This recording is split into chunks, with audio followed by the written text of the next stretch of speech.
26 नवंबर 2008 भारत की आर्थिक राजधानी मुंबई की सड़कों पर रोज की तरह भीड़ थी। लोग ऑफिस से घर लौट रहे थे, रेलवे स्टेशन यात्रियों से भरे हुए थे और शहर की चमकती रात बिल्कुल सामान्य लग रही थी। लेकिन किसी को अंदाजा भी नहीं था कि कुछ ही घंटों में यह शहर इतिहास के सबसे भयावह आतंकवादी हमलों में से एक देखने वाला है। और इस पूरी कहानी का सबसे चौंकाने वाला सच ये है, इस हमले की चेतावनी कई महीने पहले ही मिल चुकी थी। भारत की खुफिया एजेंसी रॉ को सूचना मिली थी कि आतंकवादी समुद्री रास्ते से भारत में घुसने की योजना बना रहे हैं। लेकिन जब इस चेतावनी को समय पर कार्रवाई में नहीं बदला गया तो 26 नवंबर की रात मुंबई दहशत में डूब गया। यह है मुंबई की पूरी कहानी। भारत पर बढ़ता आतंकी खतरा।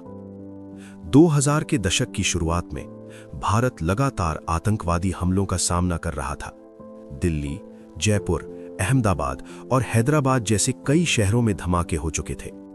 खुफिया एजेंसियों को लगातार इनपुट मिल रहे थे कि पाकिस्तान में मौजूद आतंकी संगठन भारत के बड़े शहरों को निशाना बनाने की योजना बना रहे हैं।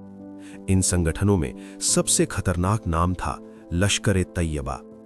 इस संगठन का मकसद था भारत में बड़ा हमला करके अंतर्राष्ट्रीय स्तर पर दहशत फैलाना, और इसी मिशन के लिए चुना गया भारत का आतंकियों की तैयारी।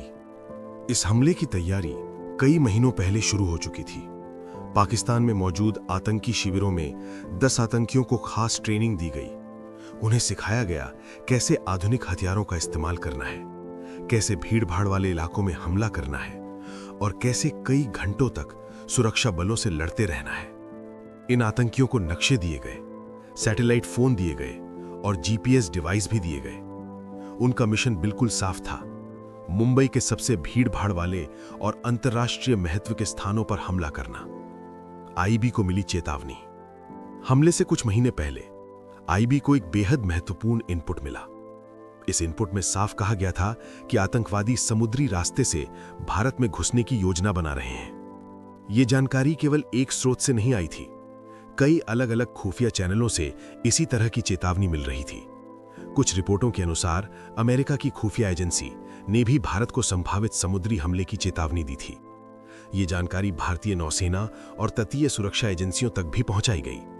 लेकिन इसके बाद जो हुआ वही इस पूरी कहानी का सबसे बड़ा सवाल बन गया। सुरक्षा व्यवस्था की कमजोरी। आतंकियों का समुद्री सफर। ये आतंकी पाकिस्तान से एक जहाज में सवार होकर अरब सागर के रास्ते भारत की ओर बढ़े। रास्ते में उन्होंने एक भारतीय मछली पकड़ने वाली नाव को रोक लिया। उस नाव का नाम था। आतंकियों ने नाव के चालक दल को बंधक बना लिया। बाद में लगभग पूरे क्रू को मार दिया गया और उसी नाव का इस्तेमाल करते हुए आतंकी मुंबई की ओर बढ़ते रहे। 26 नवंबर की शाम मुंबई के कई हिस्सों में अचानक गोलियों की आवाज गूंजने लगी। सबसे पहले हमला हुआ। ये मुंबई का सबसे व्यस्त रेलवे स्टेशन है। यहां आतंकियों ने अंधाधुंध फायरिंग शुरू कर दी। इसके बाद आतंकियों ने शहर के 2 बड़े लग्जरी होटलों को निशाना बनाया। पहला था और दूसरा था। यहां कई लोगों को बंधक बना लिया गया। पूरे शहर में डर, अफरा तफरी और दहशत फैल चुकी थी। टीवी चैनलों पर लाइव कवरेज शुरू हो चुका था और पूरी दुनिया की नजरें मुंबई पर टिक गई थीं। यह ऑपरेशन लगभग 60 घंटे तक चला। आखिरकार भारतीय सुरक्षा बलों ने आतंकियों का मुकाबला किया और एक-एक करके सभी आतंकियों को मार गिराया। हमले के बाद सामने आए सच। हमले के बाद हुई जांच में कई चौंकाने वाले खुलासे हुए। जांच एजेंसियों को पता चला कि यह हमला बेहद सावधानी से प्लान किया गया था।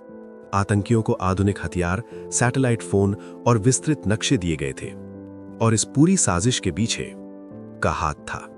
लेकिन सबसे बड़ा सवाल फिर वही था, अगर चेतावनी पहले से मौजूद थी तो सुरक्षा व्यवस्था इतनी कमजोर क्यों थी?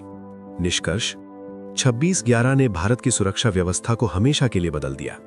इसके बाद तटीय सुरक्षा को मजबूत किया गया, नई एजेंसियां बनाई गईं और खुफिया तंत्र को पहले से कहीं ज्यादा बेहतर किया गया। लेकिन 26/11 की यह घटना आज भी एक सवाल छोड़ जाती है।